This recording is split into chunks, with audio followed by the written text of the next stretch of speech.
Hey everyone, welcome back to Corporate Decoder, the place where we decode the not-so-secret lives of corporations, and trust me, this filing, it has some stories to tell. Alright folks, we are diving into Citrine Global Core 2023 annual report, and this is a doozy. They are in the business of plant-based wellness and pharma solutions, trying to make life better through nature, but like many companies in this space, their journey is a bit of a roller coaster, and the main story here is not exactly about booming sales yet. It is more about setting up the foundations, even with a massive war happening in their home country, Israel. This is a critical point. The war in Israel has definitely thrown a wrench into their plans, affecting everything from operations to their ability to launch products in the US. So while they talk about product lines like oral cavity care, medicinal mushrooms, and energy boosters, the reality on the ground has made executing those plans tough. Their operations are centered in Israel through subsidiaries CTGL, Citrine Global Israel Limited, and Connovation Center Israel Limited, which is now called Skytech Orion Limited. They are focused on expanding international sales, especially in the US, but as they mentioned, the execution has been impacted by the challenging earthquake. Let's talk about their investments and strategy. They hold stakes in other companies like Abioti Israel Botanicals Limited and My Plant Bio Limited. These are important because they seem to be part of building out a bigger ecosystem for their plant-based innovation approach. It's like collecting pieces to a puzzle they hope will unlock future growth. Now for the nitty-gritty, the financials as of December 31, 2023. Their cash balance was a tiny $7,000 and they had a working capital deficit, meaning they owe more than they have readily available. This for a company looking to expand is a classic sign they need more money fast. And what about their actual results? Well, they reported a net loss of $3.1 million in 2023.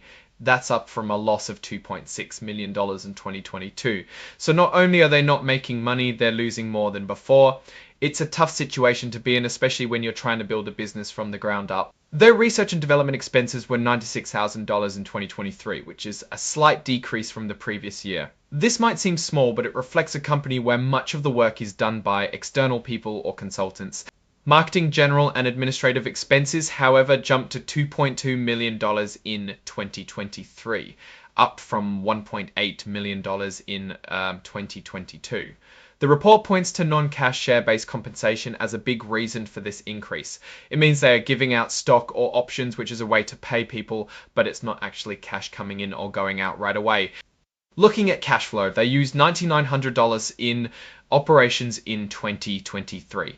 This is better than the $67,000 they used in 2022, but it's still money going out without profits coming in. The report explains this is partly due to those non-cash expenses we just talked about, and increases in money owed to related parties. It is partly due to those non-cash expenses we just talked about.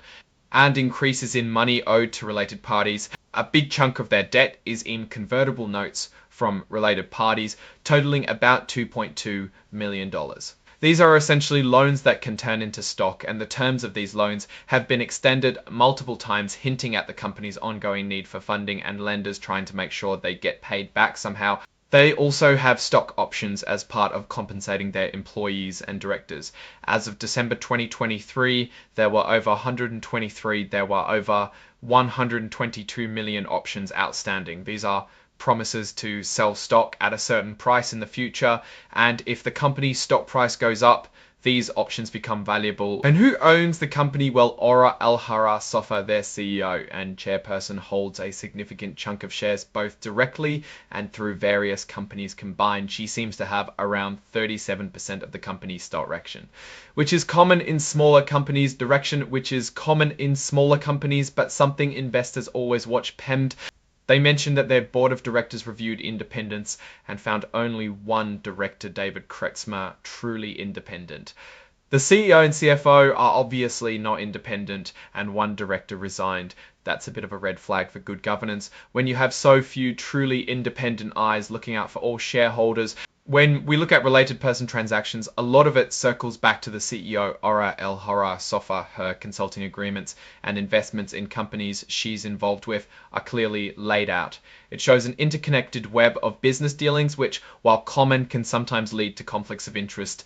Their auditors, Sumku Chakan, a member of KPMG International, charged them $1,000 for audit and tax services in both 2023 and 2022. This is pretty standard for a company their size. The company states their disclosure controls and procedures are effective, meaning they are generally doing a decent job of reporting information required by regulators.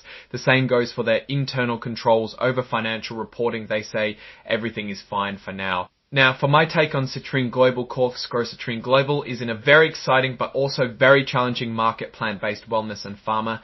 The idea of using nature to improve health is fantastic, and their strategy of building innovation centers and strategic partnerships makes sense on paper. However, the numbers tell a different story. They are losing money consistently, have very little cash, and are heavily reliant on convertible notes and often related parties for funding.